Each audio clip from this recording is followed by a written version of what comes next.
بسم اللہ الرحمن الرحیم۔ السلام علیکم معزز ناظرین۔ مدینہ منورہ میں ایک لڑکی کو گرفتار کر کے لے جا رہے تھے۔ اس لڑکے نے حضرت علی رضی اللہ تعالیٰ عنہ کو دور سے دیکھ کر پکارا اور کہا کہ اے علی ابن ابی طالب مجھے بچاؤ۔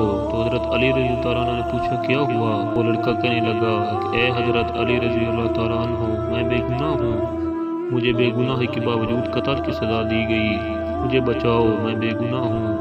حضرت علی رضی اللہ تعالیٰ عنہ نے پولیس کے آدمی سے پوچھا کہ کیا بات ہے؟ تو اس پولیس کے آدمی نے کہا کہ اے علی رضی اللہ تعالیٰ عنہ آپ کو معلوم نہیں کہ اس لڑکے نے اپنے مالک کو قتل کیا ہے اور مالک کے قتل کے بدلے میں اس کو قتل کیا جا رہا ہے۔ حضرت علی رضی اللہ تعالیٰ عنہ نے اس لڑکے سے پوچھا کہ بھائی تو نے مالک کو قتل کیا ہے؟ اس لڑکے نے کہا کہ ہاں میں نے مالک کو قتل کیا ہے۔ حضرت علی رضی اللہ عنہ نے فرمایا کہ پھر تو تیرا قتل اس قتل کے بدلے میں جائز ہے۔ تو اس لڑکے نے کہا کہ جائز نہیں ہے، کیونکہ میرا مالک میرے ساتھ برائی کا ارادہ کرتا تھا، میری عزت پہ وہ حملہ کرنا چاہتا تھا، تو میں نے اپنی عزت کو بچانے کے لیے اس کو قتل کیا ہے۔ اور حضور صلی اللہ علیہ وسلم کا حکم ہے کہ جو آدمی عزت کو بچانے کے لیے کسی کو قتل کر دے تو اس کے بدلہ میں اس کو قتل نہیں کیا جاتا۔ سپاہی سے پوچھا کہ کیا واقعی اس نے یہ جو کہا ہے یہ سچ ہے؟ تو سپاہی نے کہا کہ بات تو ٹھیک ہے، لیکن اس کے پاس اس واقعے کا کوئی گواہ نہیں ہے کہ وہ میرے ساتھ برائی کا ارادہ کرتا تھا۔ اس لیے خلیفہ وقت اور قاضی وقت نے یہ دیکھا کہ مالک قتل ہو گیا تو اب مالک تو چلا گیا، اب کون بتائے کہ مالک نے اس کے ساتھ برائی کا ارادہ کیا تھا؟ اس کا کوئی گواہ نہیں ہے، اس لیے ہم نے اسے قتل کی سزا دی ہے۔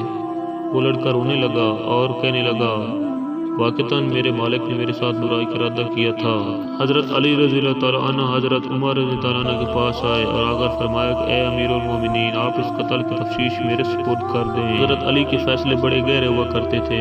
حضرت عمر رضی اللہ عنہ نے فرمایا ٹھیک ہے اس قتل کی تفتیش آپ کریں۔ حضرت علی رضی اللہ عنہ تفتیش کرنے کے لیے آئے اور اس لڑکی سے پوچھا بتا تیرے مالک کی قبر کہاں ہے؟ اس نے کہا فلاں قبرستان میں ہے۔ حضرت علی رضی اللہ عنہ نے پولیس کے چند آدمیوں کو اپنے ساتھ لیا اور پولیس کے چند آدمیوں کو ہمراہ اس قتل کی تفتیش کے لیے قبرستان میں چلے گئے۔ جب قبرستان پہنچے تو پولیس کے آدمیوں سے کہا کہ اس کے مالک کی قبر کھودو۔